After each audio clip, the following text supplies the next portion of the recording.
At any given moment in your life, you are choosing between two pictures or evaluations of yourself. Your choices include the one offered by your soul or the higher self, which I think of as the voice of God, and the one offered by the ego, or your false idea of yourself. You decide how you view yourself and how you view others as well. Essentially, you accept either ego's picture of yourself and others or that of your higher spiritual self. In every moment of your life, you have the option to choose peace for yourself. The ego wants you in a constant state of agitation to keep you from embracing your higher self. It convinces you that if you are not always on edge, you can't grow. But you must keep in mind that experiencing this inner turmoil is a choice that you have made by allowing your false self to dominate your life. When you make the choice for peace, you are literally allowing God into your life. Learning how to specifically allow the higher part of yourself, rather than your lower identities, to be in control of your life. We all long for the peacefulness of being without turmoil and angst. There is a feeling of an inner glow when we know that we are on course, on our sacred path. So why do we so frequently choose the opposite emotions and thoughts and inner beliefs which agitate our minds and cloud our perceptions and distort our relationships? You need to carefully examine your choices that block your experience of peace, of God. Just knowing that peace is always an alternative is a significant awakening. These tools will help to tame the ego when it demands that you pursue separateness or specialness. Replacing the turmoil that you so often choose is then a simple matter of allowing your higher self to take over in any situation where you are about to allow turmoil to enter. Your ego will push you in the direction of the fight, away from peace. You must be ready to see it as it is about to happen and invite your higher self to send your ego a not wanted right now message. I'm fond of this A Course in Miracles quotation concerning ego replacement. You will not find peace except the peace of God. Accept this fact and save yourself the agony of yet more bitter disappointment, bleak despair and doubt. Seek you no further. There is nothing else for you to find except the peace of God. When you have an absence of peace at any time in your life, know that your ego, the false idea of yourself, is what's really responsible. Keeping in mind that every thought has a physical counterpart, you can see that an ego-produced constant state of tension that comes with proving yourself, hurrying, chattering, worrying, chasing, acquiring, and competing also involves tension in the body. High blood pressure, ulcers, skin disorders, headaches, back pain, and even more serious ailments such as cancer, strokes, and liver disorders are the payoffs for the dominance of the ego. These disorders manifest because you allow ego to create turmoil to avoid the peace that is found within. This awareness of the ego's program should help as you move toward restraining ego and getting to know your higher self. The ego, that false idea that we all have of ourselves, wants to maintain this persistent state of inner confrontation for some very solid reasons. When you understand your ego, you are much more apt to work at restraining it.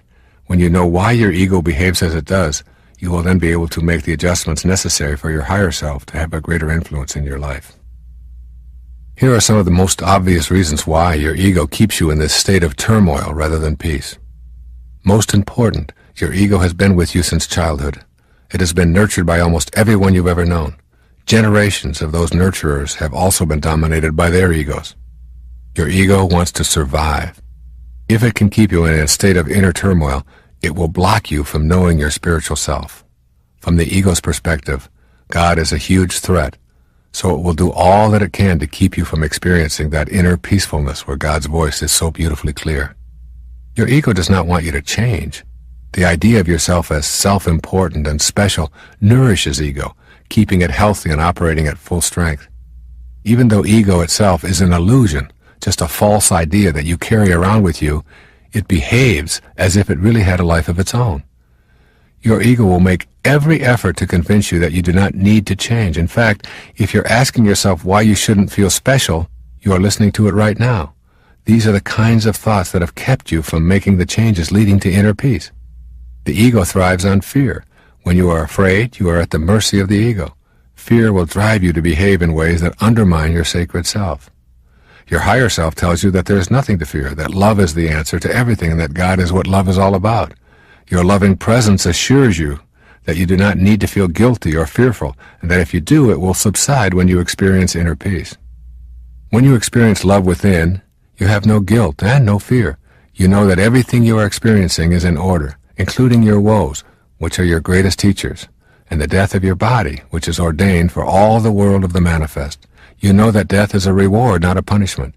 Therefore you have nothing to fear unless you listen to your ego encouraging fear and dismissing God. Your ego wants you to be on the move, looking for more things to consume and more possessions to own. The more you are on the move in your life, the less time you will have for knowing your spiritual base. Ego cheers you on to stay busy, to keep moving, and to avoid the inner quest where your ego faces restraint.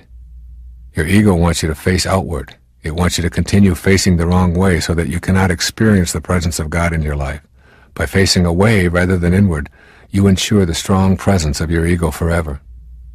The consequences are that you will continually feel the pressure to compare yourself with others, the need to defeat others in order to feel powerful or even worthwhile, to have more and better toys, to accumulate more trophies.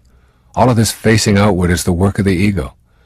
When you refuse to listen, it shouts that you must be upset when others get ahead of you, that you are worthless when you lose, that being number one is more important than anything, that to settle for less is to admit to being a loser. All of these beliefs are deeply ingrained within you. It is very difficult for you to even imagine not having them because the work of your ego and the egos of so many others have been working overtime, convincing you that this is the only way to be. Facing outward brings about a sense of inner conflict and agitation that keeps you pursuing the gold stars that the ego offers. These are a few of the more obvious payoffs your ego uses to keep you in a confrontational rather than a peaceful mood. Keep in mind that you can restrain this ego simply by the power of your own will. All it takes is a determination to live by the dictates of your higher self and a willingness to act on that determination rather than succumb to the easier path of the ego.